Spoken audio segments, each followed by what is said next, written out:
Siapa yang tidak kenal dengan bunyi unggas yang satu ini? Bertubuh besar, berdaging tebal, dan kerap disajikan untuk menu makanan dalam film-film di luar negeri. Tapi tunggu dulu, ayam ini juga diternakan di Indonesia loh. Tepatnya di Desa Gulon, Dusun Probolinggo, Kecamatan Salam, Magelang. Guntur Ginanjar mengembangkan usaha ternak ayam hias lokal.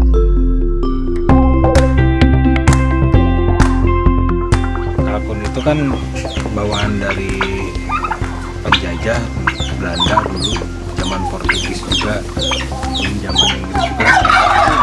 Kayak kita di Malaysia itu, orang Malaysia bilang ayam ini ayam Belanda. Mungkin ya itu karena statusnya dulu emang bawaan penjajahan Belanda ya.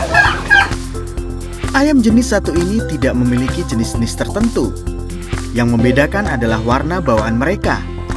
Khusus yang diternakkan oleh Guntur diantaranya adalah kalkun lokal berjenis White Holland, Royal Palm, Red Bourbon, Pencil Palm, Pencil Tiger yang memiliki corak kulit macan, Narragansett, dan yang termasuk langka jenis Black Spanish.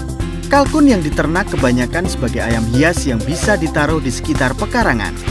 Namun juga ada yang dijual untuk dikonsumsi. Perbedaan daging impor sama daging lokal ya. Kalau untuk daging impor itu dia emang kalkun yang khusus untuk pedaging kayak ayam broiler kalau misalnya ayam biasa. Itu dari bobotnya biasanya emang jauh lebih besar, dagingnya jauh lebih tebal, tapi untuk urusan rasa sama kesehatan beda banget.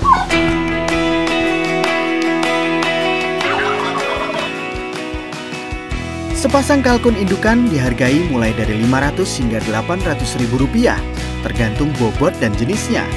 Namun untuk ayam hias bahkan bisa mencapai 10 juta rupiah. Hal ini karena kelangkaan warna dan kesepakatan antara penjual dan pembeli.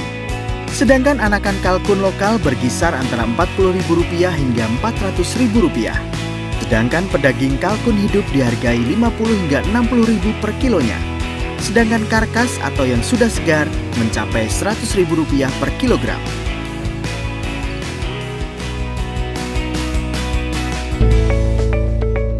Untuk mengembangbiakan, DOT atau kalkun berumur 1 hari dipisahkan dari induk dan ditaruh ke dalam inkubator. Agar hangat, inkubator dilengkapi lampu 15 watt sampai berusia 1 bulan. Setelah 2,5 bulan, barulah kalkun bisa ditentukan jenis kelaminnya. Untuk mengembangkan usahanya, Guntur menerapkan sistem mitra dan plasma, di mana mitra diposisikan sebagai rekan usaha dan plasma sebagai peternak yang dititipkan bibit yang keuntungannya disetorkan kepada Guntur. Sekarang ia telah memiliki mitra dan 40 plasma yang tergabung dalam satu kelompok paguyuban kalkun Java yang ia dirikan. Dalam memberi pakan, Guntur yang dibantu mitranya Indra memberi pakan tradisional yang terdiri dari campuran bekatul, sayuran seperti sawi, kubis, bahkan enceng gondok atau rumput, ditambah nasi dan sedikit konsentrat. Untuk populasi ayam perharinya 20 ekor kalkun membutuhkan sekitar 10 kg bekatul dan sayuran hijau. Semua diaduk rata dan ditaruh di wadah-wadah pakan di kandang dan pekarangan. Indra sebagai mitra memiliki kandang sendiri di Tegalrejo, Sleman yang diperlukan untuk membantu memenuhi permintaan pasar. Untuk saat ini sangat-sangat diperlukan. Maksudnya gini, kita dapat orderan apa, misalnya pedaging atau DOT atau apa, untuk memenuhi pasaran untuk saat ini. Cenderung kalau kita dari produk sendiri itu belum mampu untuk mencukupi pasar. Misalnya kan harus ada kita istilah kemitraan, kerjasama antara pedagang ataupun lebih-lebih terhadap kemitraan ternak.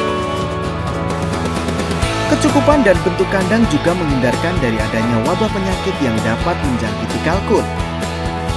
Walaupun kalkun terbilang lebih kuat daripada ayam lainnya, menurut Indra tetap perlu adanya perawatan terhadap kebersihan kandang dan perhatian agar mudah mendeteksi gejala awal pada penyakit kalkun.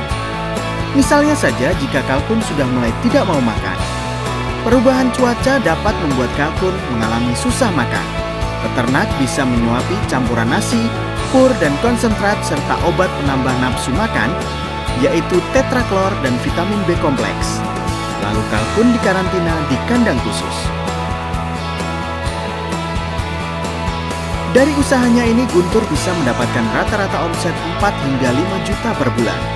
Di bulan-bulan tertentu seperti akhir tahun dan hari raya besar, permintaan akan semakin tinggi. Untuk pengiriman dalam dan sekitar kota didesain tas jinjing kalkun buatan sendiri. Sedangkan untuk luar kota dan pulau biasanya dikirim dengan dus, peti, dan kotak-kotak plastik. Maksimal dalam 2 hari, kalkun dapat bertahan hidup dengan baik.